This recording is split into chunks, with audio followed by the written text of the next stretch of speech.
Hello, good evening. How are you, students? How are you, viewers? I hope you all are fine. Hello सभी प्यारे साथियों, कैसे हैं आप सभी? उम्मीद करता हूँ आप सभी बहुत बढ़िया होंगे।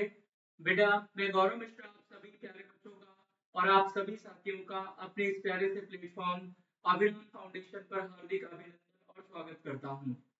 मैं आज आप सभी लोगों के लिए सभी प्रतियोगी परीक्षाओं के लिए जो भी जरूरी महत्वपूर्ण 20 क्वेश्चन हो सकते हैं उनकी एक श्रृंखला एक सीरीज आपके लिए लेकर आया हूं। और ये मान कर चलिए कि जो आज हम आपको ये 20 क्वेश्चन बताने जा रहे हैं जो कि एमसीक्यूज फॉर्म में है, जो कि आपके बहुविकल्पीय प्रश्न हैं, ये निश्चित तौर पर किसी न किसी एग्जाम में कभी न कभी पूछे गए हैं और उनके आने की भी उतनी ही ज्यादा कि आपके चाहे वो शिक्षा संबंधी कोई एग्जाम हो, चाहे शिक्षक प्रतियोगिता संबंधी कोई एग्जाम हो, चाहे वो एसएससी का एग्जाम हो, रेलवे का, बैंक का, सी टेट या फिर सुपर टेट, किसी भी तरीके के एग्जाम में ये आपके जीएस के क्वेश्चंस बहुत इंपॉर्टेंट बन जाते हैं। तो चलिए शुरू करते हैं आज का सेशन बिना किसी देरी के। जैसा कि आप सभी लोगों को दिखाई दे रहा है कि यहाँ पर मैंने आप सभी लोगों के लिए जो पहला क्वेश्चन यहाँ पर नोट किया है वो कुछ इस तरीके से है कि भाई हमसे कह रहा है पहले क्वेश्चन में कि निम्नलिखित पहले क्वेश्चन में देखिए हम लोगों से कह रहा है कि निम्नलिखित वैदिक ग्रंथों में से किसमें पहली बार पुनर्जन्म के सिद्धांत का एक व्यवस्थित व्याख्यान दिया गया है या दिया है। यानी जो आपको ये क्वेश्चन लिखा हुआ है कि कौन सा ऐसा वैदिक ग्रंथ है जिसमें पुनर्जन्म के संबंध में हमको बताया गया है या समझाया गया है। तो भाई आपके पास ऑप्शंस क्या हैं? सबसे पहला है छंदोग उपनिषद, दूसरा मुंडक उपनिषद, तीसरा है सतपथ ब्राह्मण और लास्ट वन है हमारा बृहदारण्यक उपनिषद। तो आप सभी को याद रखना है बेटा, इसका जो सही आंसर होगा वो सही आंसर क्या हो जाएगा, वो एग्जैक्ट एंड सही आंसर हो जाएगा आपका छंदोग्योपनिषद। यानी जो सबसे पहला ऑप्शन होगा वो आपका राइट आंसर हो जाएगा। ऑप्शन नंबर ए जो है आपका इसका सही आंसर होगा। ऑप्शन नंबर ए जो होगा वो इसका सही विकल्प हो जाएगा। Option number A is the right answer of this question. और याद रखना है कि छंदोग्योपनिषद जो है इसका संबंध जो है ये शाम वेद से भी है। ठीक है, शाम वेद से इसका रिलेशनशिप होता है, इसका संबंध शाम वेद से है। आगे बढ़ते हैं और नेक्स्ट क्वेश्चन पे पहुंचते हैं। नेक्स्ट क्वेश्चन आप लोग देख सकते हैं हमारे सामने क्या है। नेक्स्ट क्वेश्चन है चीनी यात्री फाइहान किसके समय भारत आया था? चीनी यात्री फाइहान यानी चीन का एक यात्री जो भारत आया था, भारत यात्रा पर आया था, तो वो किस राजा या किस शासक जो है उसके शासन काल में भारत आया था? ठीक है, ऑप्शंस आपके क्या हैं? ऑप्शंस आप सभी लोग देख सकते हैं कि आपके सामने ऑप्शंस दिए हुए हैं। पहला ऑप्शन है चंद्रगुप्त प्रथम, दूसरा ऑप्शन है चंद्रगुप्त, तीसरा ऑप्शन है समुद्रगुप्त और चौथा ऑप्शन जो है वो है आपका स्कंदगुप्त। तो इसका सही जो आंसर हो द्वितीय, चंद्रगुप्त द्वितीय जो हो जाएगा वो इसका बिल्कुल सही आंसर हो जाएगा। चंद्रगुप्त द्वितीय को हम लोग चंद्रगुप्त विक्रमादित्य के भी नाम से जानते हैं। तो इसका जो सही आंसर हो जाएगा वो ऑप्शन नंबर बी हो जाएगा। आगे बढ़ते हैं स्टूडेंट्स और देखते हैं नेक्स्ट कौन सा क्वेश्चन है हमारे लिए जो सबसे इंपॉर्टेंट बन सकता है। आप देख सकते हैं यहाँ पे नेक्स्ट क्वेश्चन है क्वेश्चन नंबर 3, समुद्रगुप्त की दिग्विजयों का उल्लेख किस अभिलेख में है? ठीक है, नेक्स्ट क्वेश्चन हमारे सामने क्या है कि समुद्रगुप्त की दिग्विजयों का उल्लेख किस अभिलेख में है? हाथी गुफा, उसके बाद में है अभिलेख, फिर है इलाहाबाद स्तंभ अभिलेख, फिर नेक्स्ट है बेरुत अभिलेख और लास्ट वन है हमारा जूनागढ़ स्तंभ अभिलेख। तो आप सभी को याद रखना है बेटा, इसका जो सही आंसर होगा वो सही आंसर हो जाएगा इलाहाबाद स्तंभ अभिलेख। जो इलाहाबाद स्तंभ अभिलेख है वो इसका बिल्कुल सही आंसर हो जाएगा। तो आपको याद रखना है ऑप्शन नंबर बी जो होगा इसका बिल्कुल सही आंसर हो जाएगा और इसे प्रयाग प्रशस्ति के नाम से भी जानते हैं। प्रयाग प्रशस्ति के नाम से भी हम लोग इसे जानते हैं। चलिए बढ़ते हैं नेक्स्ट क्वेश्चन नंबर 4 की ओर और देखते हैं क्वेश्चन नंबर 4 हमें क्या दिया हुआ है। क्वेश्चन नंबर 4 हमको दिया हुआ है शाहजहां का शाहजहां का काल किसका स्वर्ण काल कहा जाता है? ठीक है, मुगल शासक शाहजहां के बारे में बात की जा रही है कि भाई शाहजहां जो है उनके समय में क्या चीजें फेमस थी, यानी किन चीजों के लिए उनका जो शासन काल है वो सबसे ज्यादा प्रसिद्ध था, उसको स्वर्ण काल। ऑप्शन है चित्रकला, स्थापत्य कला, लेखन कला और कविता। आप सभी को याद रखना है बेटा, इसका जो सही आंसर, वो सही आंसर जो होगा वो हो जाएगा बेटा स्थापत्य कला। आंसर क्या हो जाएगा इसका सही? स्थापत्य कला जो होगा वो इसका सही आंसर होगा।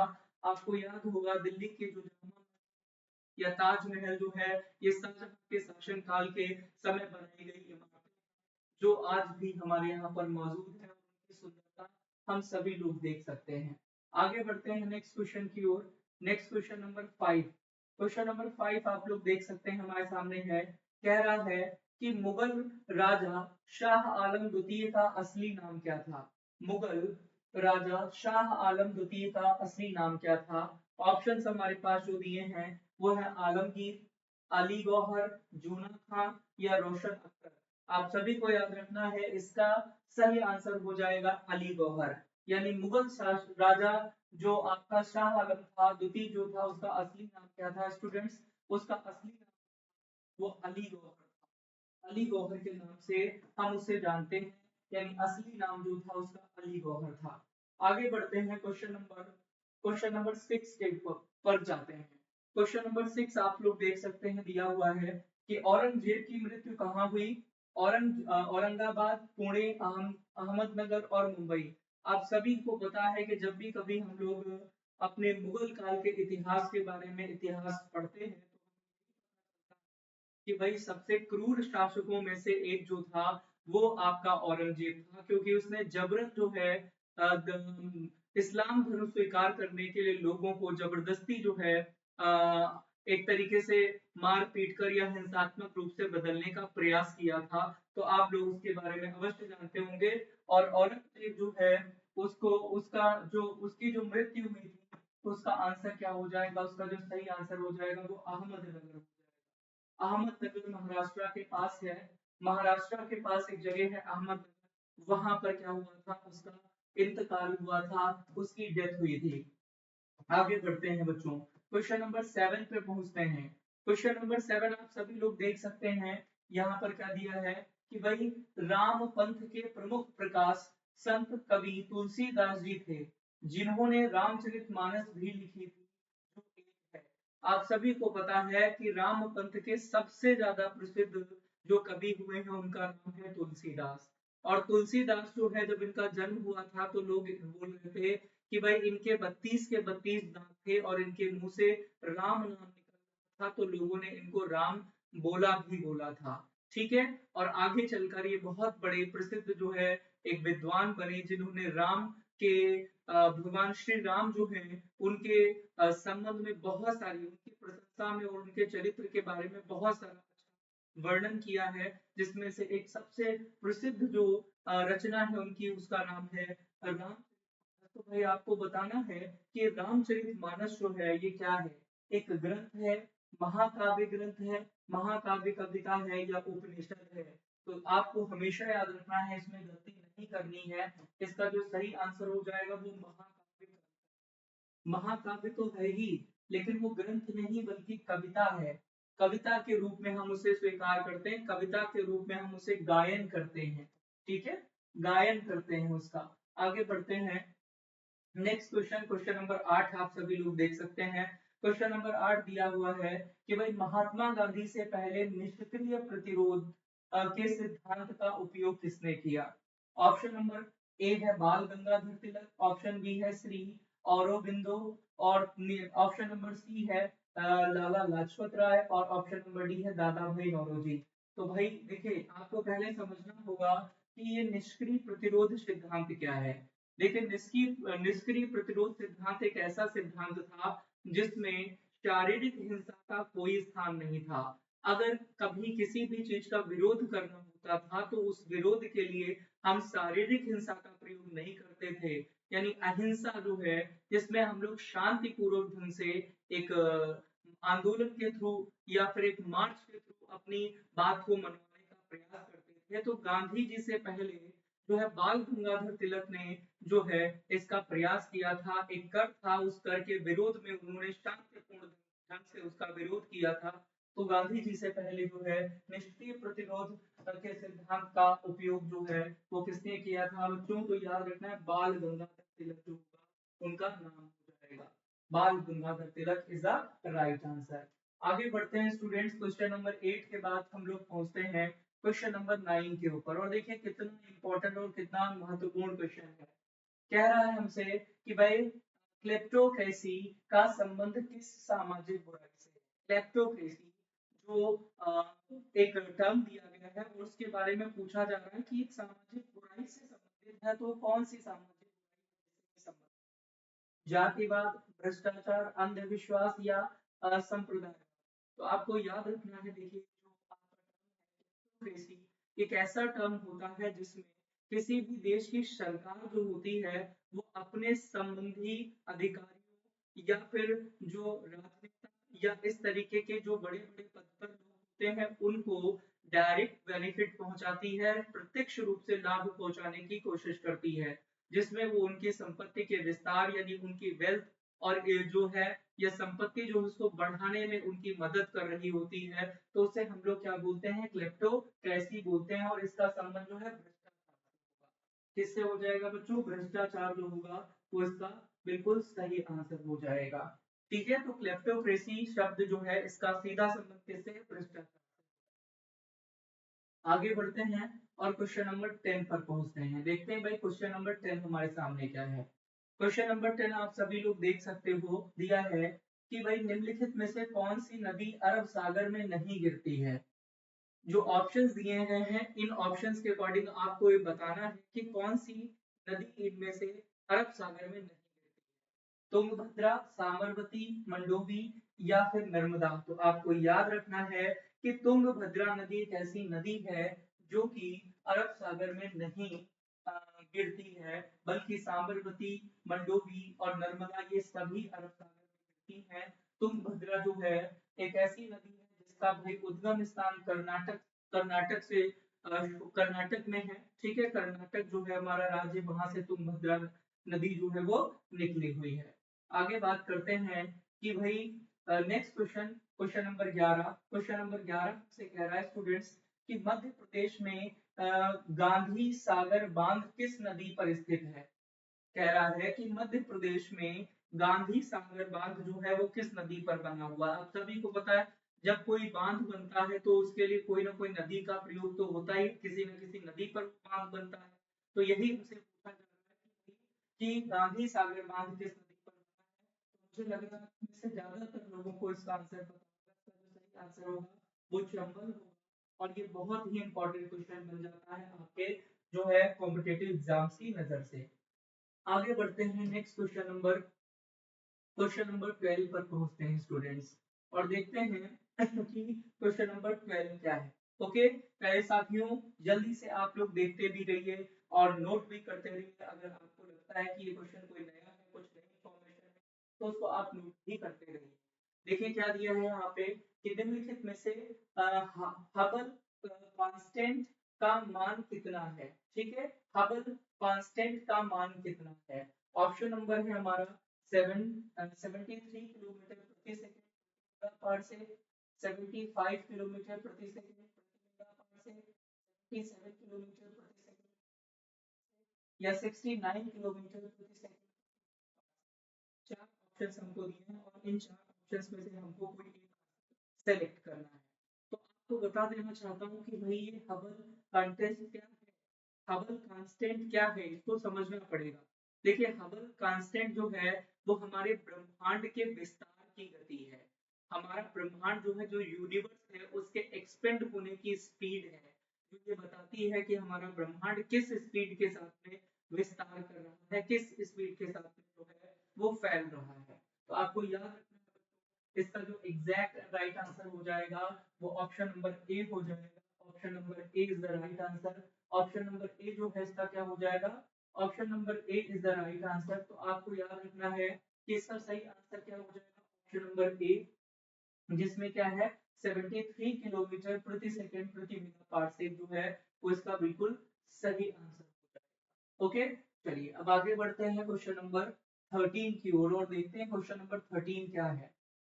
क्वेश्चन नंबर 13 जो है हमसे कह रहा है कि भाई एलिफेंटा की गुफाएं किस हिंदू देवता को समर्पित है। एलिफेंटा एक द्वीप है, द्वीप जो कि महाराष्ट्र के आसपास पाया जाता है, ठीक है, या है स्थित वहां पर। और उसके बारे में हमसे पूछा जा रहा है कि भाई जो एलिफेंटा जो है उसकी जो गुफा है उसमें किस देवी देवताओं का मूर्ति है उसके बारे में। तो आपको याद रखना है कि इसका जो संबंध है वो भगवान शिव से है। किससे है बच्चों? इसका जो सीधा संबंध है भगवान शिव से है, ठीक है, भगवान शिव जो है उनसे है। तो एलिफेंटा जो है उसमें भगवान शिव जो है उनको समर्पित, उनके बारे में वहां पर जो है वर्णन है और वहां पर जो है चित्रकारी वगैरह की गई है। आगे बात करते हैं नेक्स्ट भाई क्वेश्चन नंबर 14 की। क्वेश्चन नंबर 14 हमसे क्या कह रहा है कि भारत में आपातकाल का सिद्धांत किस देश से लिया गया है। आप सभी को पता है कि भारत का जो संविधान है वो विश्व का सबसे बड़ा constitution of India is the largest constitution of world. पूरे भारत के पूरे विश्व में सबसे बड़ा संविधान जो है वो भारत का है। और बड़ा इसलिए है क्योंकि उस संविधान में जो चीजें ली गई हैं वो विश्व के अलग अलग देशों से ली गई हैं। तो उन्हीं में से एक चीज है कि भारत में आपात का सिद्धांत कहाँ से लिया गया। इमरजेंसी जो है वो प्रिंसिपल है, इमरजेंसी का प्रिंसिपल जो है वो कहाँ से, किस देश से लिया गया? Germany, France, Britain and United states. तो आप सभी को शायद इस क्वेश्चन का जवाब पता हो, और नहीं पता हो तो याद कर लीजिएगा। इसका सही आंसर हो जाएगा Germany. Germany is the right answer. Germany से क्या लिया गया है? इसका जो है सिद्धांत जर्मनी से लिया गया है। आगे बढ़ते हैं बच्चों, क्वेश्चन नंबर 15 पर पहुंचते हैं प्यारे साथियों। क्वेश्चन नंबर 15 पे भी आप पहुंच कर ये देख सकते हैं क्या है कि भारत में कृषि राजस्व पर कर कौन लगा सकता है। आप सभी को पता होगा कि भाई टैक्स क्या होता है। आयकर जो होता है उस आयकर अधिनियम के तहत अलग अलग चीजों के ऊपर जो है कर प्रत्यारोपण जो है उसका प्रावधान है। सेम इसी तरीके से अगर कोई व्यवसायिक कृषि है और उस व्यवसायिक कृषि से अगर आपको कोई बेनिफिट हो रहा है, कोई लाभ हो रहा है, तो उस लाभ पर जो है आपको टैक्स देना पड़ता है, कर देना पड़ता है। तो भारत में कृषि राजस्व पर कर कौन लगा सकता है? केंद्र सरकार, राज्य सरकार, केंद्र और राज्य सरकार, या इनमें से कोई नहीं। तो आपको याद रखना है इसका जो सही आंसर हो जाएगा वो हो जाएगा आपका राज्य सरकार। जो स्टेट गवर्नमेंट होती है वो कृषि राजस्व कर लगा सकती है, केंद्र सरकार के पास ये अधिकार नहीं है। और ये आपका जो कर अधिनियम, आयकर अधिनियम 10 धारा 10(1) जो है उसमें वर्णित है। ओके स्टूडेंट्स, भाई आगे बढ़ते हैं, क्वेश्चन नंबर 16 पर पहुंचते हैं।